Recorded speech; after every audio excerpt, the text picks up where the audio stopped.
Assalamualaikum. Judul. Ya. Assalamualaikum warahmatullahi wabarakatuh. Waalaikumsalam warahmatullahi wabarakatuh. Waalaikumsalam warahmatullahi wabarakatuh. Kami dari kelompok 3 berdasarkan peminatan jiwa. Di sini kami mempunyai judul proposal penelitian yang berjudul Pengaruh Perilaku Orang Tua yang Tidak Menghargai Kemampuan Anak Terhadap Kesehatan Mental. Kelompok 3 ini terdiri dari Aisyah Rizky Fitria, Janet Berlian Maharani, Nur Hasanah, Nurmala Eksa Putri, Rani Eka Pratiwi. Jadi, kami mempunyai moto, lambat berjalan lebih baik daripada diam di tempat. Pendahuluan materi kami didahulukan oleh kesehatan mental. Kesehatan mental ini dipengaruhi oleh peristiwa dalam kehidupan yang meninggalkan dampak yang besar pada kepribadian dan perilaku seseorang. Peristiwa-peristiwa tersebut dapat berupa kekerasan dalam rumah tangga, perceraian, pelecehan anak, atau stres berat jangka panjang dan juga kehilangan. WHO melaporkan bahwa 450 juta orang di seluruh dunia memiliki gangguan kesehatan mental dengan prevalensi 20%. Kejadian terjadi pada anak-anak. Setengah dari penyakit mental bermula sejak remaja, yakni di usia 14 tahun. Menurut WHO, banyak kasus yang tidak tertangani sehingga bunuh diri akibat depresi menjadi penyebab kematian tertinggi pada anak usia muda, yakni umur 15-29 tahun. Merujuk data hasil riset data kesehatan dasar atau Riskesdas pada tahun 2018, prevalensi penderita skizofrenia atau psikosis sebesar 7/1000 dengan cakupan pengobatan 84/9%. Sementara itu, prevalensi gangguan mental emosional pada remaja berumur dari 15 tahun sebesar 9,8%. Angka ini meningkat dibandingkan tahun 2013, yaitu sekitar 6%. Dari penjelasan latar belakang di atas, maka kami tertarik untuk meneliti pengaruh perilaku orang tua yang tidak menghargai kemampuan anak terhadap kesehatan mental anak.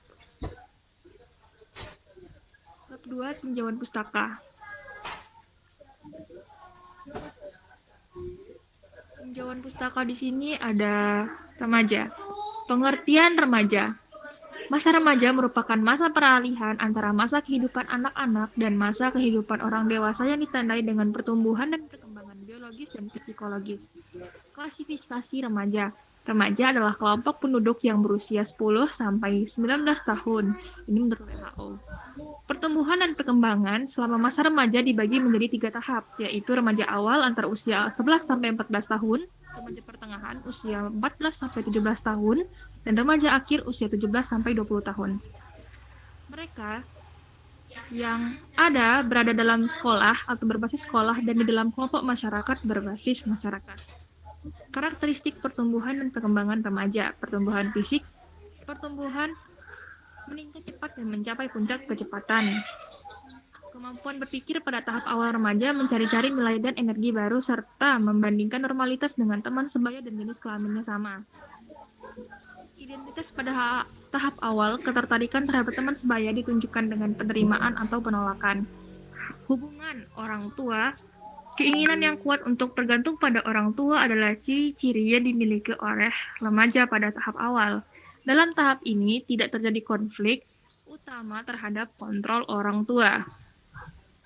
Selanjutnya akan dilanjutkan oleh saudara Aisyah.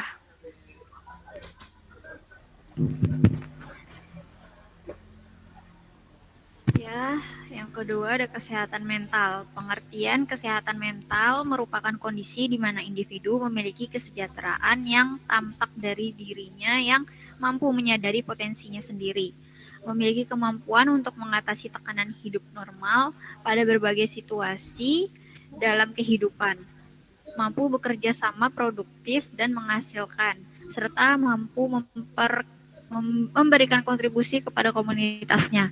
Mengutip dari jargon yang dikutip oleh WHO, there is no health without mental health, menandakan bahwa kesehatan mental perlu dipandang sebagai sesuatu yang penting sama seperti kesehatan fisik. Mengenali bahwa kesehatan merupakan kondisi yang seimbang antara diri sendiri, orang lain, dan lingkungan, membantu masyarakat dan individu memahami bagaimana menjaga dan meningkatkannya. Tingginya peningkatan masalah kesehatan tentang mental emosional berdasarkan kelompok umur, persentase tertinggi pada usia 65-75 tahun ke atas sebanyak 28,6%, disusul kelompok umur 54-64 tahun sebanyak 11%, kemudian kelompok umur 45-54 tahun dan 15-24 tahun memiliki persentase yang sama sebanyak 10% dari Riskesdas 2018. Salah satu mekanisme penting antara efek tingkat pendidikan orang tua dengan gangguan mental emosional pada anak adalah pengetahuan orang tua tentang membesarkan anak dan perkembangan anak.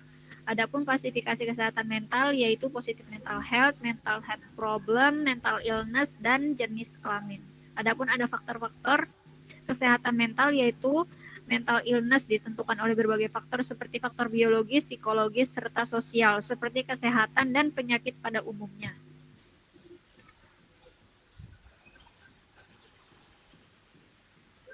Dan gangguan mental adapun definisinya. Gangguan mental emosional merupakan suatu keadaan yang mengindikasikan individu mengalami suatu perubahan emosional yang apabila terus berlanjut dapat berkembang menjadi keadaan patologis sehingga perlu dilakukan antisipasi untuk menjaga kesehatan jiwa masyarakat.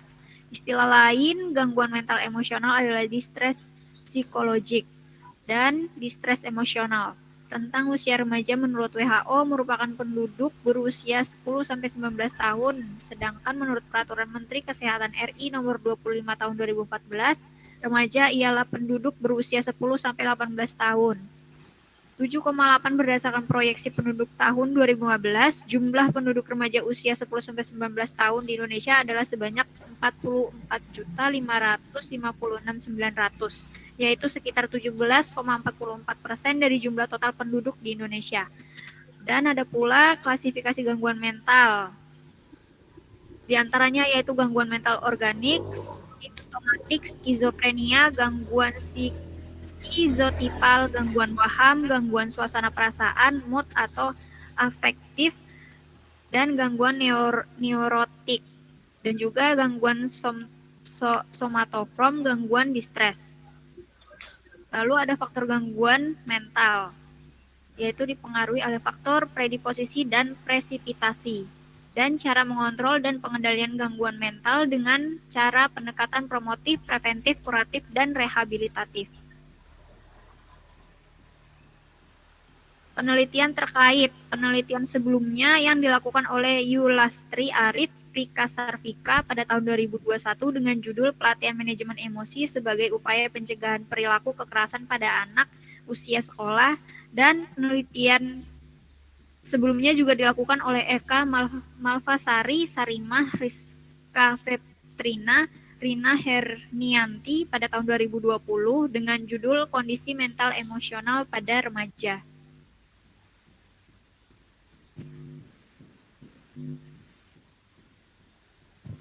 Ada pula kerangka teori penelitian, merupakan kerangka yang didapat dari dasar pemikiran teori yang digunakan dalam penelitian.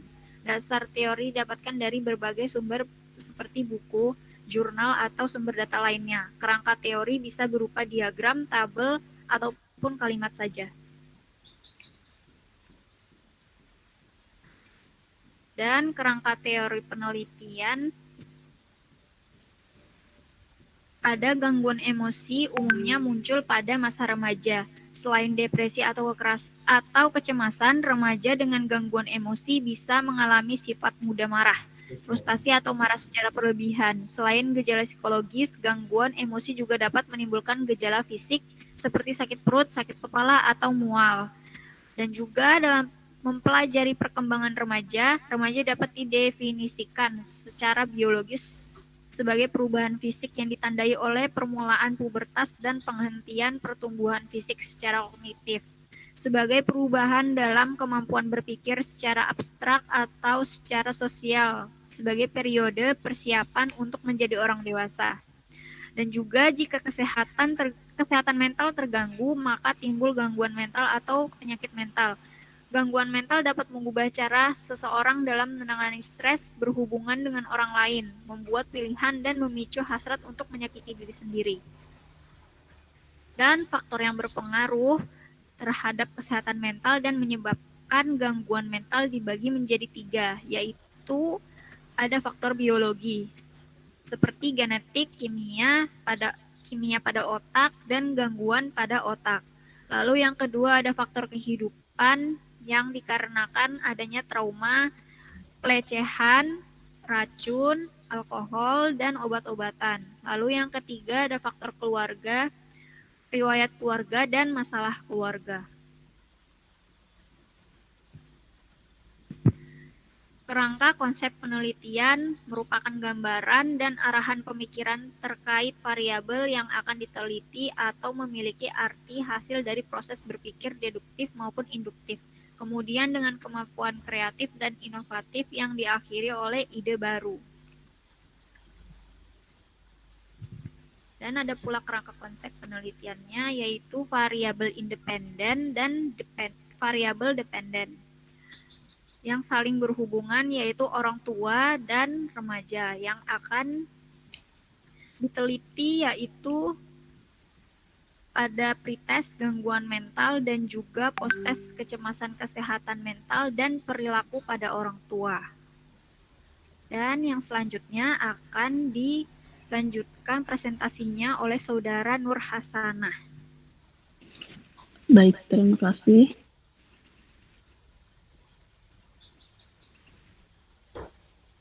PPT-nya belum berubah di saya.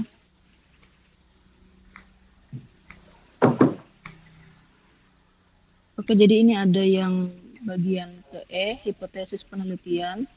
Hipotesis berasal dari kata hipo atau lemah dan tesis atau pernyataan, yaitu suatu pernyataan yang masih lemah sehingga membutuhkan pembuktian untuk menegaskan apakah hipotesis dapat diterima atau ditolak berdasarkan fakta atau data empiris yang telah dikumpulkan dalam penelitian, atau dengan kata lain, hipotesis merupakan sebuah pernyataan tentang hubungan yang diharapkan antara dua variabel atau lebih yang dapat diuji secara empiris. Hidayat 2015. Maka hipotesis penelitian ini antara lain sebagai berikut. Yang pertama, hipotesis alternatif atau dalam kurungnya ada HA, ada pengaruh signifikan pengaruh perilaku kekerasan orang tua terhadap kesehatan mental anak. Yang kedua ada hipotesa 0 atau H0, tidak ada pengaruh signifikan antara pengaruh perilaku kekerasan orang tua terhadap kesehatan mental anak.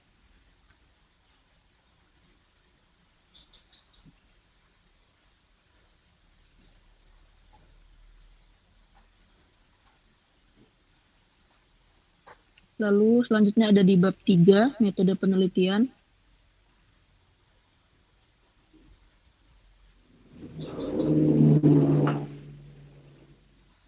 Yang A atau yang pertama ada rancangan penelitian. Penelitian ini menggunakan penelitian kuantitatif dengan menggunakan desain pre-eksperimen dengan melakukan pretest dan posttest yang hanya melibatkan satu kelompok tanpa kelompok kontrol, one group pre-post design. Keberhasilan ini ditentukan dengan melihat hasil nilai posttest Google Form.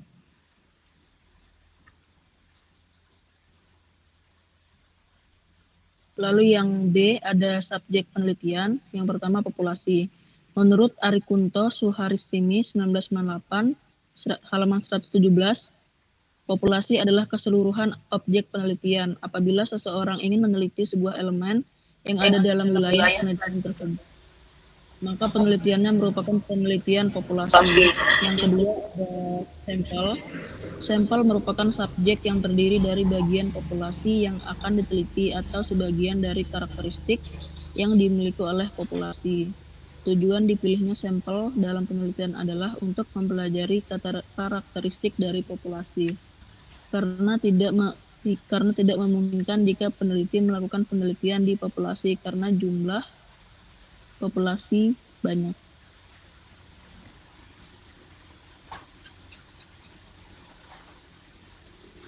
Hasil-hasil penelitian yang dilakukan oleh peneliti lain dapat juga dimasukkan sebagai pembanding dari hasil peneliti yang akan dicobakan di sini.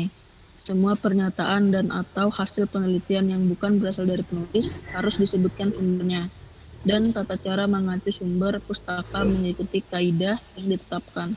Suatu literatur review yang baik haruslah bersifat relevan, mutakhir 3 tahun terakhir, dan memadai. Pada penelitian ini yang menjadi sampel adalah remaja.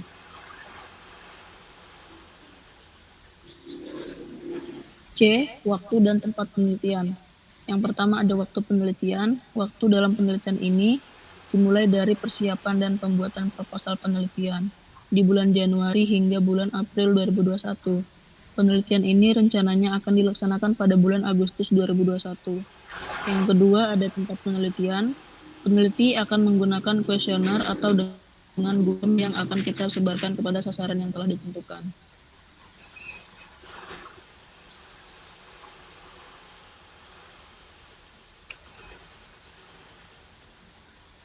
Lalu yang D yaitu identifikasi variabel. Identifikasi variabel merupakan bagian dari langkah penelitian yang dilakukan peneliti dengan cara menentukan variabel-variabel yang ada dalam penelitiannya. Ada variabel manipulasi atau variabel bebas, garis miring variabel independen. Lalu yang kedua ada variabel respon atau variabel dependen atau variabel terikat. Lalu yang terakhir ada variabel kontrol. Selanjutnya akan dilanjutkan oleh teman saya Nurmalasari. Silakan.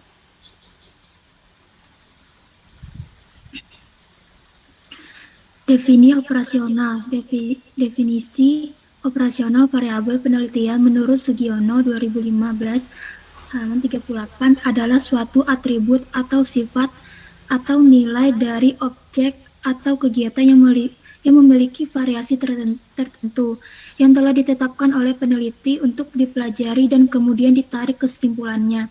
Untuk memudahkan pelaksanaan penelitian ini, maka dibuat definisi operasional sebagai berikut.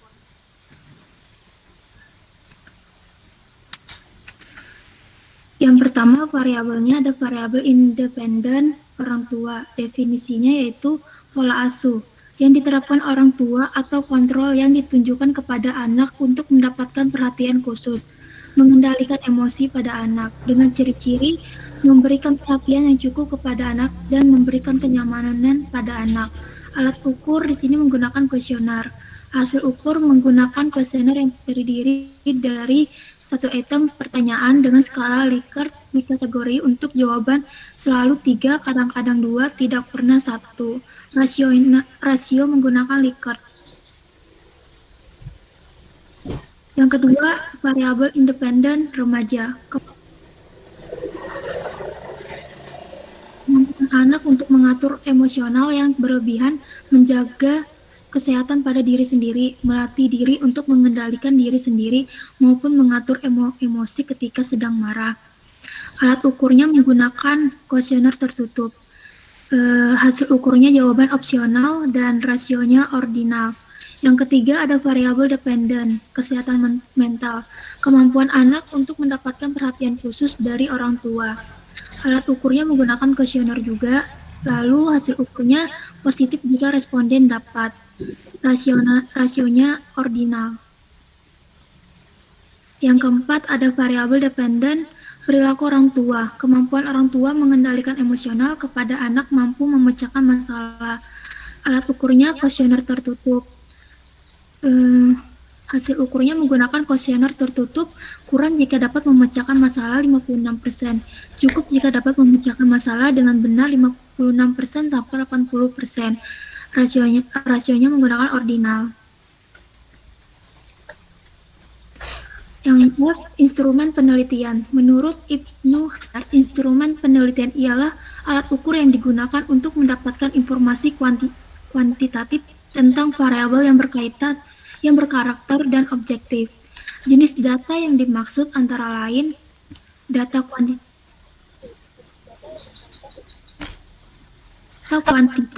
yang dapat dihitung atau disimbolkan dengan ukuran-ukuran kuantitas. Data kualitatif yaitu jenis data yang berkaitan dengan nilai kualitas seperti sangat baik, baik, sedang, cukup, kurang, dan lain-lain. Data nominal, ordinal, interval, atau data rasio. Data primer atau sekunder. Literatur review adalah sebuah metode yang sistematis, eksplisit, dan reproducible untuk melakukan identifikasi, evaluasi, dan sintesis terhadap karya-karya, hasil penelitian, dan hasil pemikiran yang sudah dihasilkan oleh para peneliti dan praktisi. Uji validitas dan reliabilitas. Pada penelitian ini, penelitian tidak melakukan uji validitas dan reliabilitas karena instrumen yang digunakan sudah baku. Alat yang digunakan pada penelitian ini sudah terkalibrasi dari perusahaan. Yang H, metode pengumpulan data. Metode pengumpulan data adalah teknik atau cara yang dilakukan untuk mengumpulkan data. Metode menunjukkan pada suatu cara sehingga bisa diperlihatkan. Penggunaannya melalui angket, wawancara, pengamatan, tes, dokumentasi, dan sebagainya. Pengumpulan data primer. Metode pengumpulan data primer dapat dibagi menjadi dua kelompok besar, yaitu teknik dalam metode penelitian kuantitatif dan penelitian kualitatif. Yang kedua, pengumpulan data sekunder. Data sekunder adalah jenis data yang telah diterbitkan dalam buku, surat kabar, majalah, jurnal, portal, online, dan lain-lain. Ada banyak data yang tersedia dari sumber-sumber tersebut terkait bidang penelitian Anda, terlepas dari sifat bidang penelitian. Dan selanjutnya presentasi akan dilanjutkan oleh Saudara Raneka Pratiwi.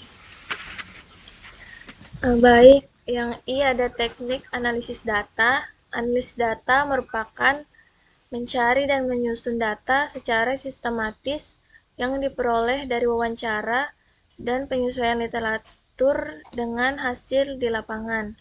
Konsep tersebut kemudian dikait-kaitkan. Teknik analisa data yang digunakan adalah sebagai berikut. Yang pertama, reduksi data. Yang kedua, ada display data atau penyajian data. Yang ketiga, ada simpulan dan verifikasi data. Yang J ada etika penelitian.